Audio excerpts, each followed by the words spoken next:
Verslo problema numeris 8. Jūs abejojate savo sprendimais ir negalite ryžtingai spręsti verslo problemų. Ši konkreti problema kyla dėl 2 gana skirtingų priežasčių.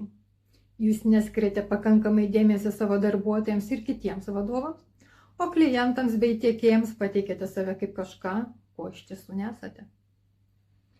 Šiuolaikinėme verslo pasaulyje primenančiame tamsų labirintą tai atrodo beveik neišvengiama. Tačiau jei sugebėsite pateikti save tokį, koks esate, trumpai tariant, jei būsite sąžiningas savo ir kitiems, jūsų nuomonė ir verslo sprendimai tai taps aiškus, ryžtingi ir veiksmingi. Ir atminkite, esmė ne ta, kad klientai pamatę jūsų gebėjimą priimti tikslius ir teisingus sprendimus ateityje jumis labiau pasitikės.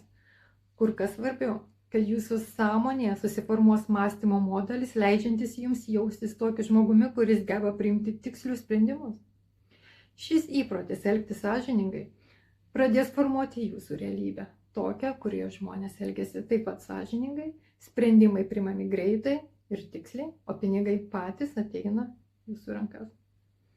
Kai kurie žmonės mano, kad tokia realybė mažiau tikra nei senoji tikroji realybė, kur viskas vyksta tarsi savaime, tačiau iš tiesų ji tokia buvo visada.